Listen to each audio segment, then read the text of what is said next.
I pay homage to the Buddha. I pay homage to the Dhamma. I pay homage to the Sangha.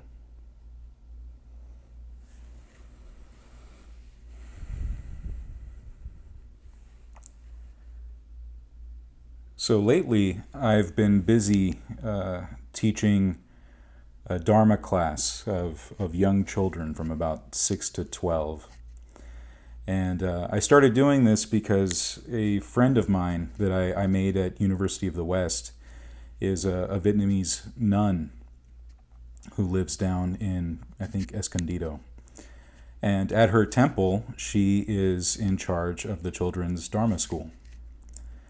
And with plenty of time off in between semesters, she knew that I had some free time in the evenings and said, "Hey, how would you love to teach some of the kids and give maybe a month and a half long series of lessons?" And so I said yes. And so I've been teaching these children, all, like I said, between the ages of 6 and 12, Vietnamese American, and I've been teaching them the Eightfold Path, starting with right view. And so just this last Thursday, we finished our lesson on right speech. And so far, it has been such a delight to see these bright and beautiful children all staring at me on a Zoom screen, because that's how everyone learns these days. And seeing them participate to varying levels of interest, but a surprising number very, very interested in learning more about the Dharma. And so on one hand, it's a little bitter that it has to be via Zoom, because I think it'd be so much to see all their faces in person, face to face, to sit in the same room together and see them smile and smirk and see them think about things as we discuss things. But I will say that one of the benefits of being on Zoom is that it has widened the scope of my friend's Dharma school, so that now there are students there all the way from the West Coast to the East Coast. In fact, there's at least one student there who's from New York. And I'm so glad that they're able to participate in something like this. Now, in various temples across the world, but I'm going to focus on the United States, there are a lot of Dharma schools for children. But it's one of the few things that I haven't, well, I shouldn't say one of the few, but it's one of the things I haven't seen really catch on in more Western and Americanized temples and meditation centers. Focusing on educating children, or even really having a lot of services for children. And I was thinking on why it's so appealing to me, why it's something that interests me so deeply. And I think that part of it, for me at least, is because I had an interest in Buddhism at that same age. I was about 11 or 12 when I started learning about Buddhism. But as a Westerner in the United States, growing up in a very relaxed Catholic family, but a Catholic family, meant that my only access to the Dharma, the only access to Buddhism I had, was in the books that I found at libraries and bookstores. Which meant that I had no guide, no one to take me by the hand and show me what was worth learning and what wasn't. That at that age, around 12, 13, I was just sort of fumbling around, picking up every single book I could on Buddhism with no real sense of discernment, knowing what was good Buddhism or good Dharma and what was stuff pretending to even be Dharma, and what stuff was someone actually coming in with good advice and what was a bunch of nonsense. No real way of telling. But then also at that young age, some books were just so dense and scholarly for me that I could make no sense of anything they were talking about. Scholars writing on the topics that you find in this scroll and this particular book and this phrase and the permutations and etymology of this and that. And it all went way over my head. And so I had a tendency to gravitate towards those books that were pretty much the nuts and bolts of meditation, which meant that for much of my adolescence, so most of my teen years, I really didn't think about Buddhism as anything other than meditation. that it was only meditation. And so now I think back to this class I'm teaching to these young children, and they're getting to get the whole picture. They're getting the Eightfold Path taught to them, 7, 8, 9, 10 years old, and seeing the whole path and finding ways that they can start practicing it now and making a habit now at that young age. And to me, that's beautiful. That's profound. One might say that I'm even a little envious of them. Man, I wish I was in their seat. That'd be so cool to be 7, 8 years old and learning about the Dharma. But importantly, learning about the Dharma, learning about Buddhism as a life path, as a way of life. And I think that that's the big part there. Because a lot of what we find, if we don't have a guide or a teacher or a community or a temple, what we find in the books, unfortunately, is Buddhist meditation more as a technique or as a DIY psychotherapy, which I think puts a limit and a constraint on the Buddha's Dharma that leaves people walking away. How many people have we heard that say, I can't meditate, right? And so they just walk away from it because they tried meditation for 2 weeks, found out their mind was a forest fire, and just decided to leave the fire where it was and look the other direction. But it's because that's all they had. Whatever it is they could find online or in a book or something that just described a bare bones, empty, dry technique in a sort of cut and paste way, and they try to apply it and find it doesn't work because they have no guide there to help them figure out what's worth focusing on and what's not, how to let things move along and when to really examine something and when to apply pressure and when to apply change. That's one of the benefits of having a guide. That's when you know what's worth doing at a given time. But also seeing the entire Eightfold Path as something truly holistic. And I mean holistic in the philosophical sense of something altogether being greater than the sum of its parts, or otherwise not being able to talk about the part without reference to the whole. Meaning that you can't just separate one aspect of the Eightfold Path and act like that's the entirety of the thing. You can't focus on just mindfulness and have that be the whole thing. You can't only focus on right view and have that be the whole thing. But it's the sum of its parts in that holistic sense. But then also, as it applies to the person implementing the path, even then it's holistic, in that it encompasses the entire body and mind, and it encompasses every aspect of life. Holistic in that sense. Not California, LA holistic, which I think is mostly yoga mats, squeezed orange juice, and lavender candles or whatever, right? Not that. Not the self-care sort of holistic, but truly holistic. A life path, something that ends up being not even an aspect, being the whole of one's life. I think that that's when we really see the Dharma bloom in our lives and take on an energy and a momentum that we don't see if we only focus on one aspect or only look at it as one thing, this Buddha Dharma. If we only look at it as meditation or only look at it as a kind of calming technique or as a kind of psychotherapy that it just soothes the mind and relaxes it when it's frazzled. And that means that when we approach the Dharma as a holistic life path or a way of life, it's something that is with us in every moment of every day, repeatedly. It becomes habitual.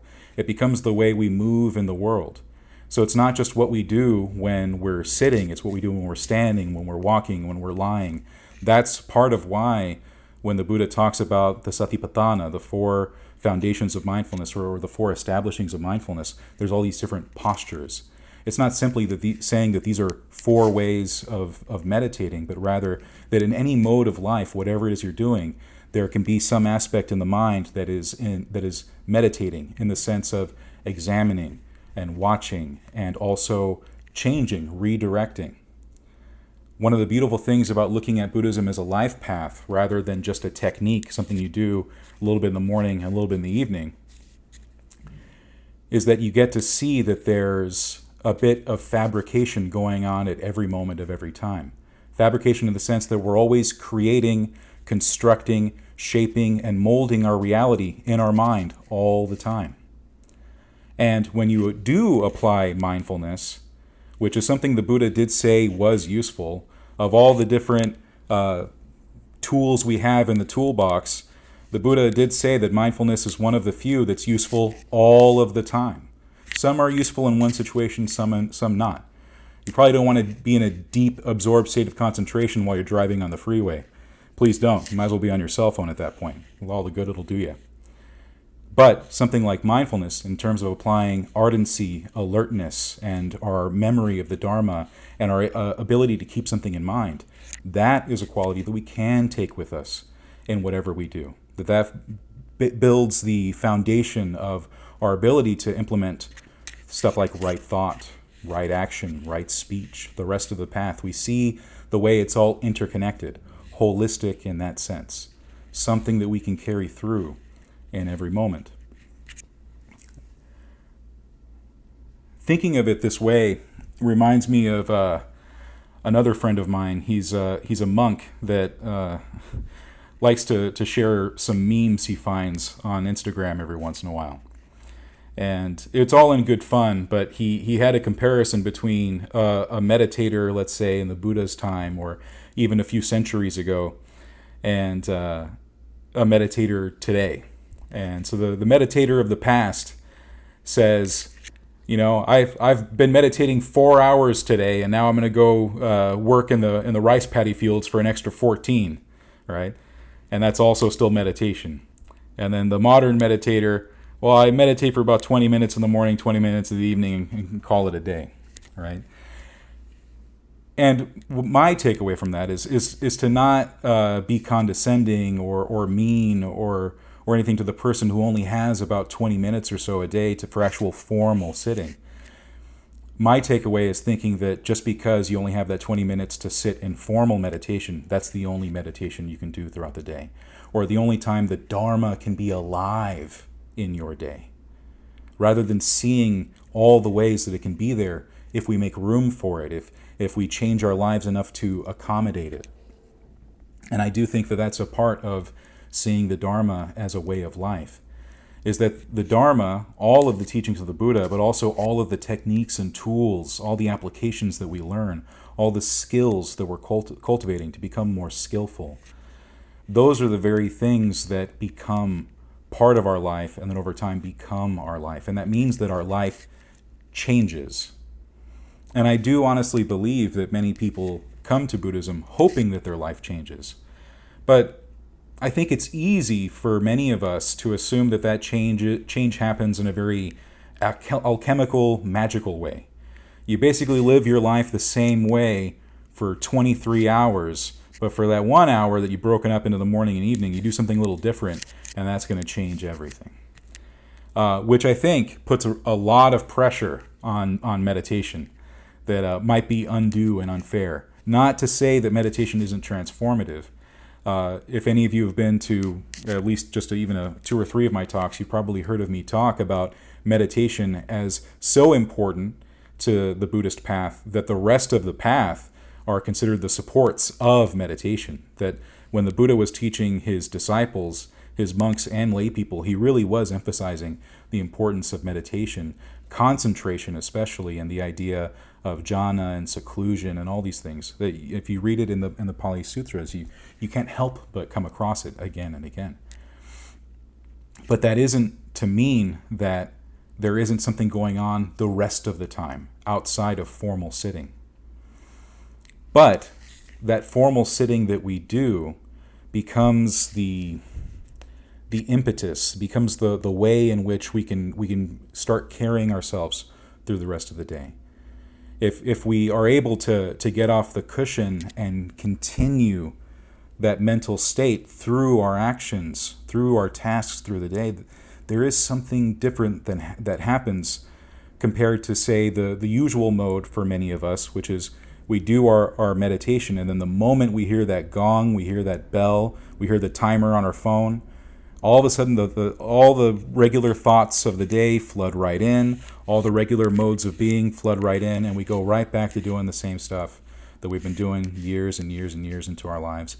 and then not seeing any progress and wondering why. The reason why I focus on concentration and jhana and why I point out how the Buddha teaches it as a pleasant abiding here and now is because it gives that strong foundation when the mind is at ease and peaceful, and when the storm has settled and the water starts to be nice and flat on the horizon.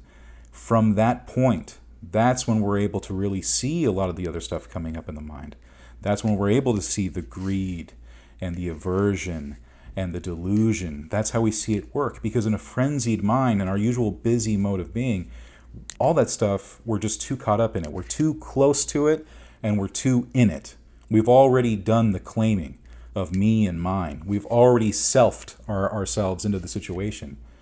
But being able to use meditation as a point to sit and watch, and then from that watching being able to do something about it, applying skillful right effort, right? The four mental states, trying to subdue any negative thoughts that already have arisen, trying to stop negative thoughts from arising, or rather unskillful thoughts, and then doing the same for skillful thoughts.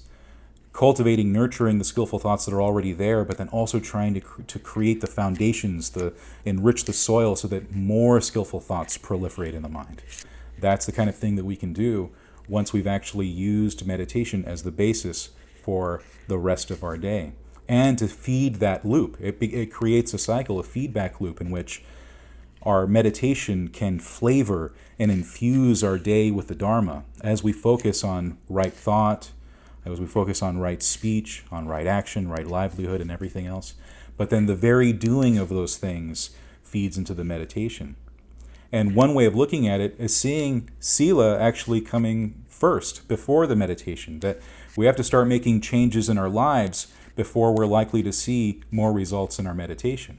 Otherwise, we might hit a plateau. We might get to a point where it stops if we only focus on the meditative side. If we're only meditating and expecting our day-to-day actions to change, they might, and they will. I've even seen it happen to myself where that's happened.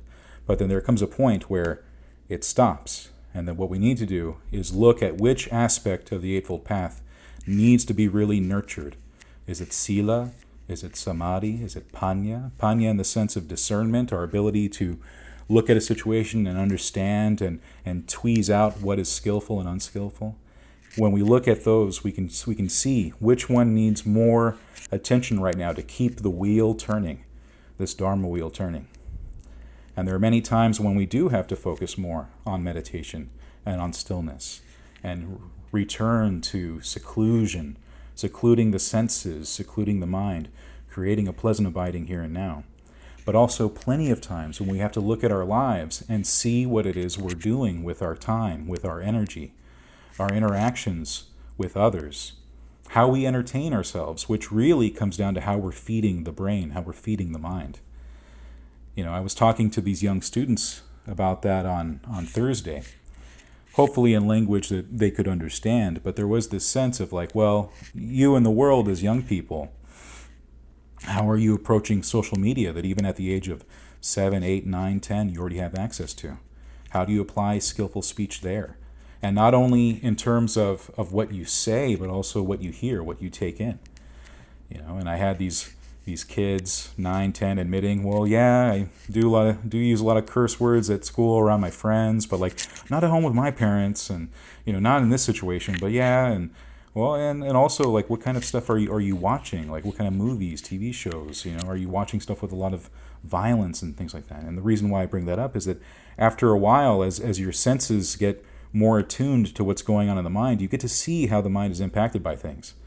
Right? You see how the things that you used to like, they affect the brain differently, and then you start liking them less. Or if you really do actually pay attention, you realize there's not much to like. And so I brought up the violent movies, and this one kid says, well, my grandma and I like to watch like gangster movies together, and like, oh man, that's pretty severe. And he's like, well, does that mean I need to stop watching them? And I had to look at this kid and say, well, I can't just say, hey, no, you gotta stop watching that stuff. Can't watch it at all in this weird moralistic way. But I did tell him, well, you might want to start watching other things, maybe reading other things, read a book or something like that are more wholesome, that are more conducive to good, skillful mental states, like good thoughts, is the way I said it to him, and see how that makes you feel. And we do this all the time in our own lives without realizing that's what we're doing. Like, as a lot of us get older, we start having stomach issues with stuff we didn't have before. Acid reflux and all these things start happening. So used to love having super acidic black coffee in the morning, every morning, no problem. You'd drink cups of it. You'd have 7-8 cups in a day, right? And then after a while, that coffee doesn't sit in the stomach the right way anymore. It sours the stomach. You start feeling nauseous, sick. You feel all the acid reflux. And then even still, even though the evidence is right in front of you that you probably need to stop with the coffee, you go, well, maybe it isn't the coffee. I'm going to try giving up the milk first. Maybe I'm putting too much sugar in the coffee. Maybe it's because of the tea I'm drinking later in the day. I'm going to stop drinking the tea. And you start trying to troubleshoot your life, ignoring the fact it's the coffee. That's what's going on. And after enough time, you go, well, okay, time to stop doing something that's clearly hurting me, that is making me unwell. And then you cast it aside. And I've done this with more serious things too, just in terms of entertainment. For a long time, I was a big martial arts fan, so I used to watch a lot of action movies, and it was one of the ways I used to bond with my father, because he loved all the 80s action flicks. And so I'd end up watching them right along with him, like Universal Soldier, anything with Arnold Schwarzenegger too. Throw that in there as well, and all the stuff, Rambo and everything. And then from there, it just took on a life of its own, just watching more and more crazy action flicks and getting caught up in other stuff too. And scary movies was a huge thing for me too. I loved scary movies. Loved to be scared. I would watch Freddy Krueger and all that other stuff, Nightmare on Elm Street, Friday the 13th, all that stuff. And then it got to a point where all that stuff didn't scare me anymore, because it all seemed like fantasy, all this stuff. And the action movies weren't action enough. I needed more action. And so you can see the patterns start changing in the brain, the way it starts needing more and more of that thing. You want to kind of find more of it. And so to shift into, say, more of the scary stuff, because another example popped in. After a while, the scary movies weren't scary enough, because all the witches, ghosts, and goblins weren't doing it for me. So I started listening to podcasts about real-world serial killers, right? Like, ugh. And then you realize that that's how you spend all your day. You're just listening to that stuff, listening to that stuff, listening to that stuff. And then it's just in your head all day. And I'm not saying someone's going to listen to that and go do those things, because whoever's going to do that probably would do that without it. But the point is, you have those images in your head, which means that when you sit down to meditate, well, guess what images are right there? The story of that guy who did this thing and that thing. The story of that person who did this and this. And we see that whatever it is we're filling our brain with, that's what we find when we sit. That's what we find when we meditate. And so part of the seclusion that I keep emphasizing is not just the seclusion of finding time to sit, going on a retreat, staying at a monastery, visiting a temple, or even spending a day at home on your cushion. That is also seclusion. In fact, that's a big part of seclusion. But there's also seclusion in the sense of how we live our lives, what we do day to day, what we see, what we hear, what we taste, how we talk to others, how others talk to us, the relationships we maintain. And that's how we start getting that larger sense of the holistic path, the way it's all connected, and how everything that we do is also connected. A lot of the time we can get caught up in the metaphysics of it all, understand the interconnectedness of all things, the way it all connects. But we can also just apply this to the body and mind, and how they're interconnected, and the way what we do throughout our day affects the mind. And the mind is that precious thing that the Buddha reminds us about all the time, the mind and the heart, time and time again, saying that this precedes everything. Everything in our direct experience, the fathom-long body and mind, right? All of this right here, this is what we're focusing on, the mind and heart, right? And I come back to it again and again for the same reason, because this is what we're trying to protect. This is what we're trying to nurture, hold on to, and care for. And it's in doing so that we actually find the best way to care for others, to extend that to everyone else. I got to teach these kids about metta, loving kindness, loving friendliness, goodwill, and helping them realize that it's not just something that's outwardly focused, something that we just look out and only look at others and how they're doing, but that it always has to start from within. Even things like goodwill and compassion and sympathetic joy, that those qualities, and equanimity as well, that it has to start from within. That we gotta have those same nurturing, kind, and loving feelings towards ourselves. And so that brings us back again to the mind. Like, do we care for our mind throughout our day, throughout our daily actions? Are we guarding and protecting the mind, secluding it from what the world wants to assail it with? And that does require making changes in one's life. That's one of the things that I think a lot of us struggle with. Any type of change that might be seen as an inconvenience or stops the fun, I know a lot of people within my own age group that don't want to let go of any semblance of youth, because for them it's like some kind of way of giving up. And so while I'm staying in on a Saturday, and I think I went to bed at 9:30, the rest of them are still out there doing who knows what, especially in Orange County, because the restrictions are a little different in Orange County, so they might be up to all sorts of stuff, right?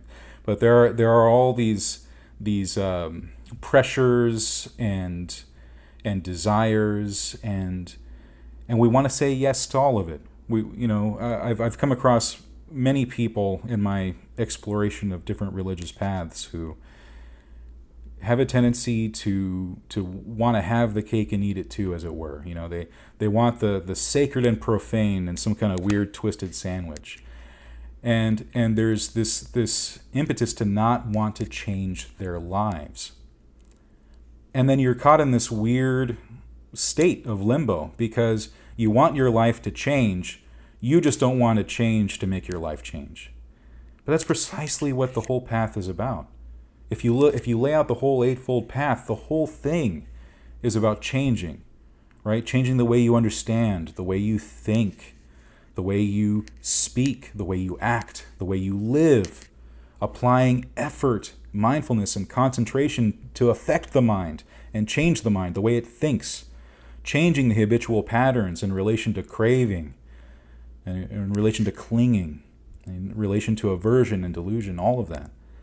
The whole path is change, but it requires real action. There's no passively relaxing our way to the goal. There's no just one technique that we apply in the morning and the evening like it's body lotion, right? It takes real effort. But that effort is worthwhile. And that effort over time becomes one's fun, one's entertainment, especially as it builds momentum. As you see the changes coming more easily over time, it's much easier to give up on the things that felt like you couldn't let go of before, because you realize that by letting go of that, you make room for something better.